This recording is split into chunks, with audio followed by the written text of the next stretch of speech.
You have one precious life. How will you make your money work for you? It's time for Sage Money Conversations, where your financial happiness and confidence are always the subject. Here's your host, certified financial planner, Barbara Norman. Hello and welcome to Sage Money Conversations. Today we have a really fun guest, Dana McNeil. She owns The Relationship Place, and her goal in life is to change the way couples therapy happens and to get people more comfortable about it. I love this because as we go into, money can sometimes be an issue, right, in relationships. And it's not that one person is good or bad or that there's shame, or the question is, how do we start looking at money as a tool for our happiness? Maybe a husband's happiness is different than a wife's happiness. Can we have a yours, mine, and our happiness? And Dana specializes in the Gottman Method, which is a proven therapy session that, Dana, tell us about the Gottman Method. I don't want to steal your thunder here. Oh, for sure. Hi, I'm glad to be here. And I love that I get to talk about couples and money and Gottman Method. So this is exciting. So over 40 years ago, John and Julie Gottman were researching what is it that makes a relationship work? How do we talk to each other? How do we bring up difficult things? How do we navigate differences in our personalities or things that are always probably going to be a challenge in the relationship, which might be something like, how do we spend money? Right. Mm-hmm. And so what they found is that couples don't just organically know how to do this, that we have conflict. That's normal. That's natural. It's expected. You're not the same people. You don't view the world the same way. You don't have the same family of origin. You don't have the same expectations. And so without tools, we kind of just fumble along. And the average couple waits 6 years before they came to therapy is what they found. And they had no tools. And so they took these people that were kind of naturally doing it well, these little unicorns who had figured out how to navigate conflict and to deal with each other in positive ways. And they decided, okay, these are the masters of relationships. This is who we want to be like versus the rest of us, the disasters of relationships, right? And so when the masters were doing things well, they turned them into couples therapy. And then they put them through clinical research. And so what we found is that the couples who were using these techniques, they reported that their relationship was improved by 86%. Wow. That's a big deal. That's right? A big deal. Because there's a lot riding in couples therapy. I want you to pay me. Hello, we're talking about money. So yeah, I want to get paid for that. I also ask you to invest your time and your energy and your emotional input and output. Right. And so if we don't have something to give you that feels like it's a good bang for your buck, you're not going to want to show up. You're not going to be motivated. You're not going to want to return. And so this evidence-based type of couples therapy is what I resonated with to work with in my group practice, because couples are coming to us with issues. COVID has not been kind to couples. Unfortunately, I have seen a boom in my business because of COVID. Right. And so domestic violence, unfortunately, is up 30%. That's sad. Substance abuse is up 300%. Right? Oh, my goodness. I had no idea. Wow. Pornography misuse is up 60%. We've got stuff. We've been cooped up with our partners and we haven't had all of the distractions that we used to have. We can't go to happy hour with our girlfriends. We're not going to the gym or going to the hot yoga class, right? We're not doing those things that gave us a break from our partner. And so it's an investment in your relationship to come to couples therapy, and there's no shame around it. So now I've already started rambling because I'm a geek for what I do. But yes, that's kind of in a nutshell what the Gottman Method is and why I think it's so important. I was listening to a girlfriend talk who's in a kind of a newer relationship, and she was feeling a bit like a failure because they were already in couples counseling. And it's like, it's a second marriage, but not a second, like a relationship, a new relationship after being divorced. They were trying to combine families, think about how this was going to work. And I think, this is beautiful. That's not a failure. Like, why wait till we're like in crisis to hit the marriage counseling couch? Why don't we do it to build good habits? So talk to us a little bit about, couples how do we be more proactive in our relationships and our communications? And we'll even say around money or just around our vulnerabilities, again, I'm rambling. You're doing great. No, and I love that you brought that up, and that totally spoke to me that there's so many of my clients come in and they're embarrassed They have guilt. They have shame about the fact that they need to be here. And I question, why is it when you don't know how to do something, there's guilt and shame about not knowing how to do it? Why? That's not what you're supposed to like feel in life. You're not supposed to be like, well, I don't know how to do something, therefore I should feel guilty. No, seek out the resources. If I don't know how to be a financial planner, I might be embarrassed coming to you and saying, I don't know how to do my finances, but it's better than like getting to retirement and not having planned for it.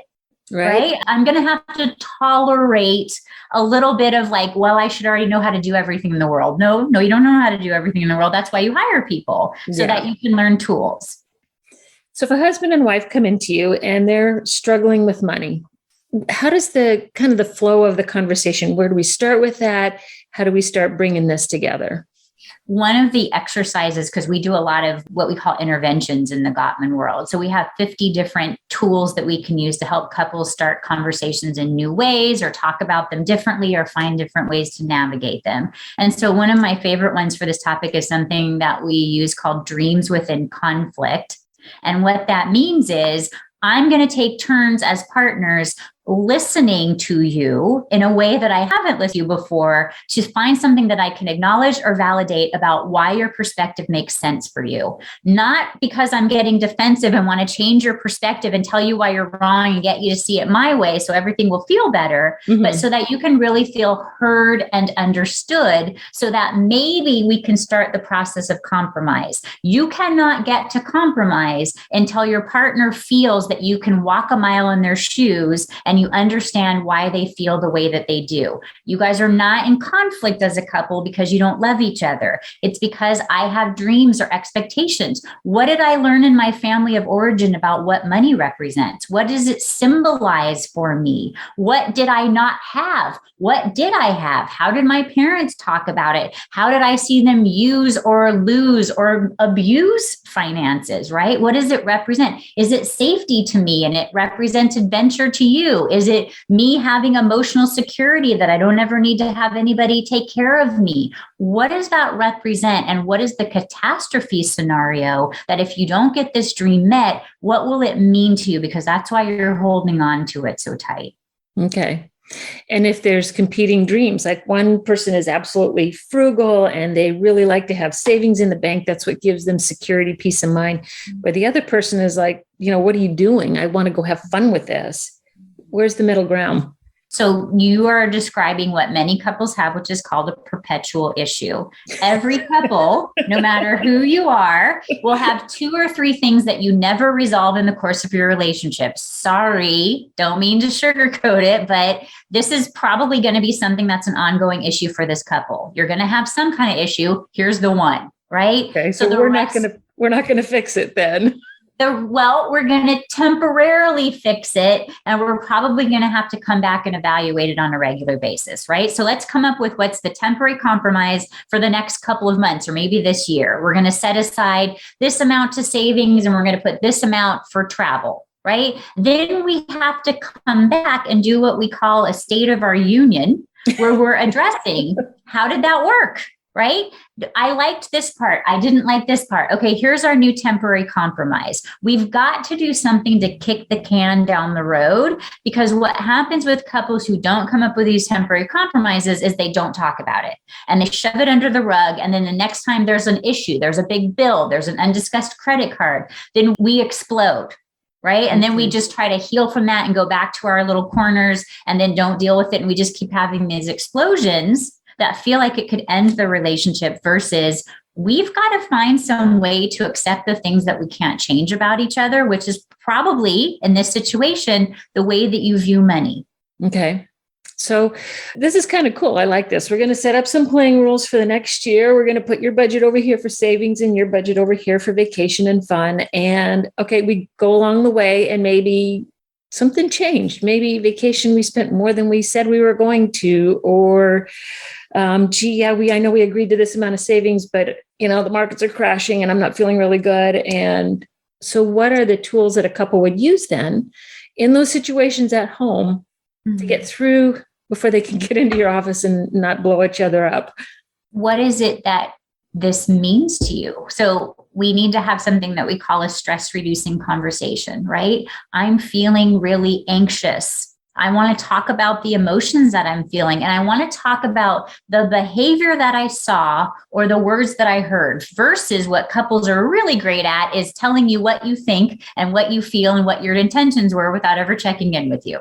Right. All kinds of problem, right? That's called criticism. And then when your partner gets defensive, you're shocked.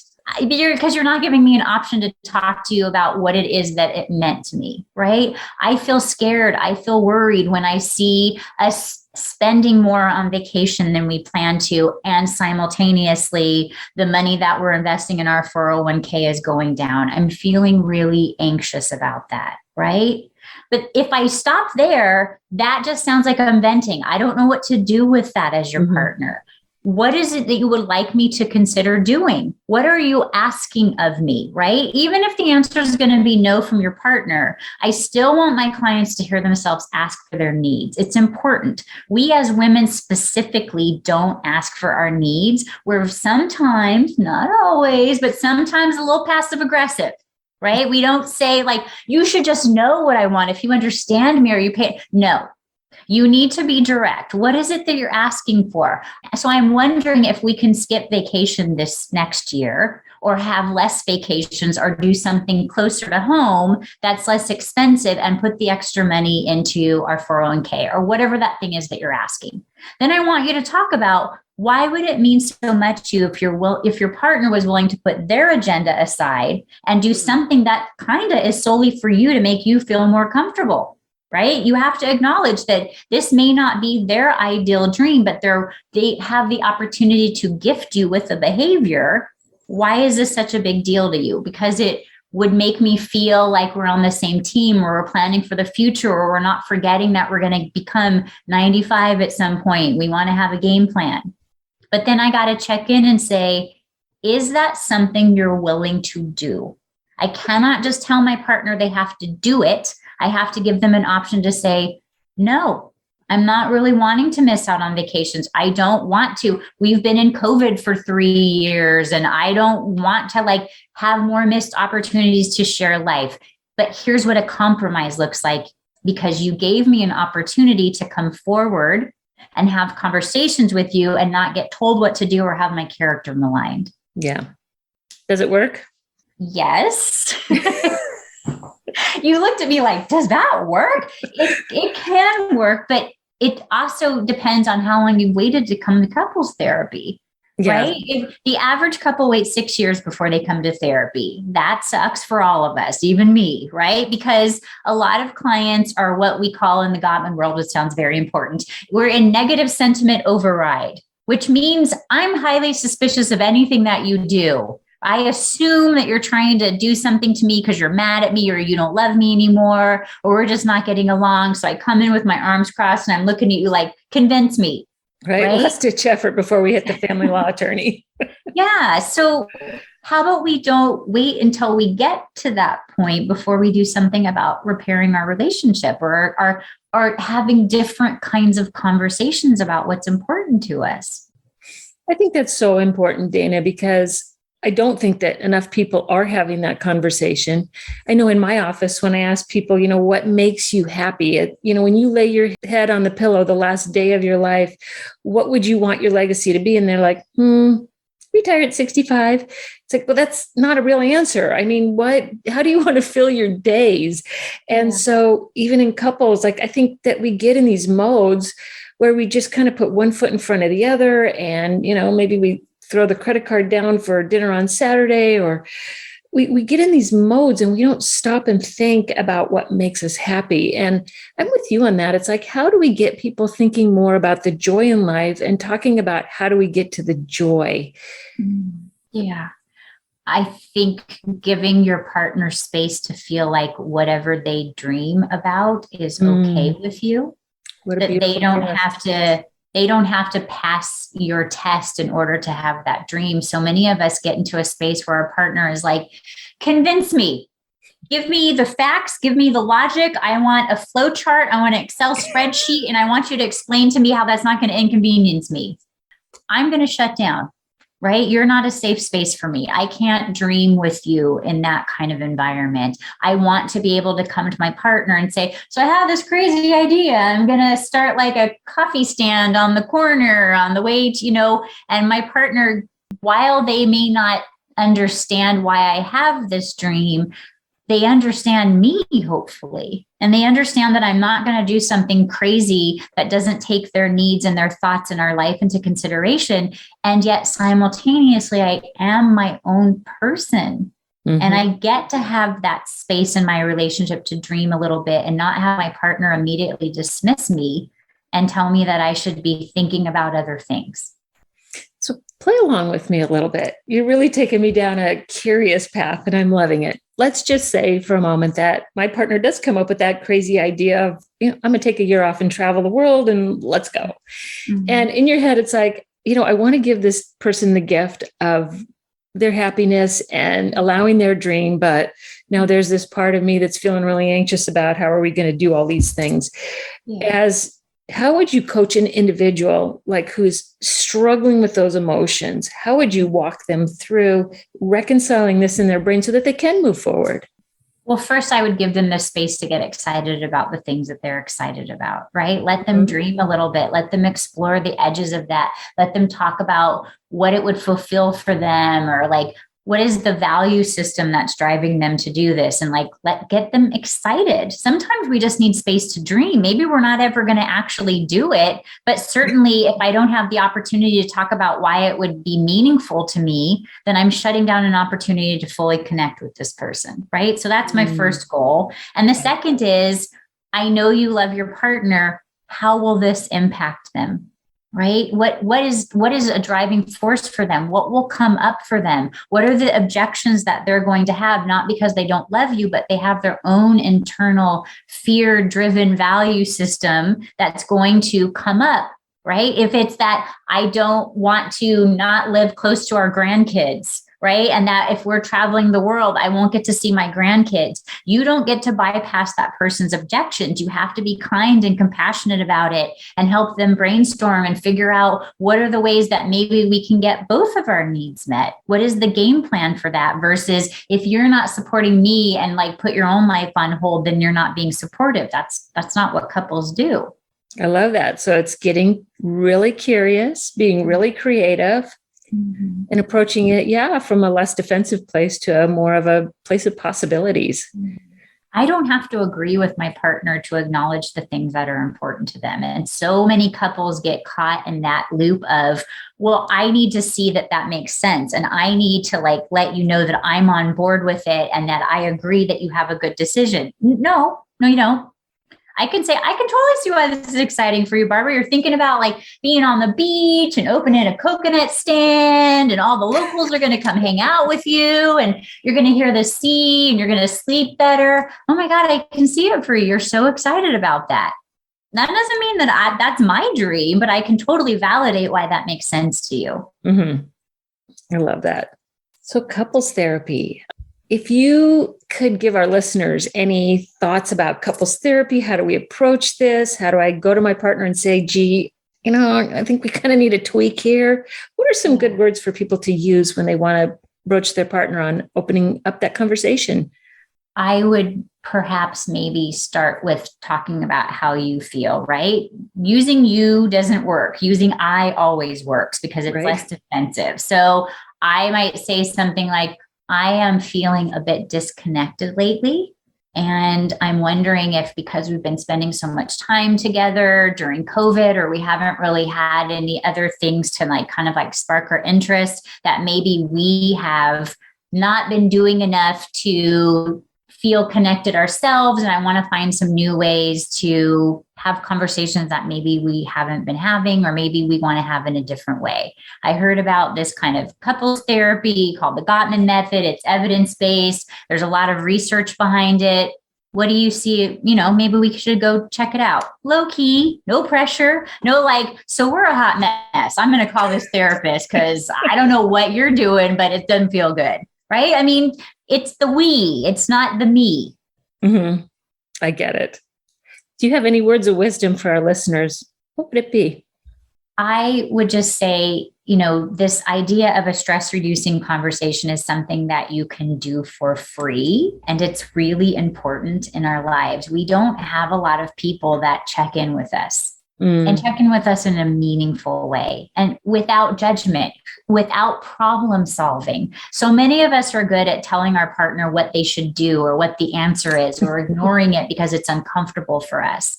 So if you can give your relationship the gift of 20 minutes, so 10 minutes for each of you, kind of talking about the things that are going on in your life that are meaningful to you. Stress doesn't have to be something that's negative. It can also be something that's positive, right? Or it can be ambiguous. Hey, maybe we're going to have to go back to the office and I'm not sure how I feel about that, right?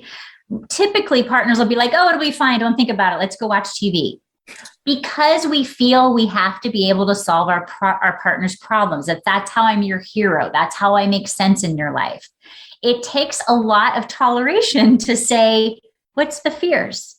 What are the things that you're thinking about when you visualize going back to the office? What does that look like? What's coming up for you? What feels like support? Right? Versus, oh, let me tell you what you should do. We all want to feel seen, heard, valued, appreciated, understood, acknowledged, and we can give that gift to our partner and it doesn't cost us anything. Isn't that true? Isn't that true? We all just want to feel heard and seen and valued. Yeah. Dana, how can our listeners find you? How can they learn more about you, your Gottman Method? Where would we find Dana? So we have a couple of ways that you can find us. So social media and websites. So our website for my group practice is SD, short for San Diego, relationshipplace2ps.com. That's for the group practice.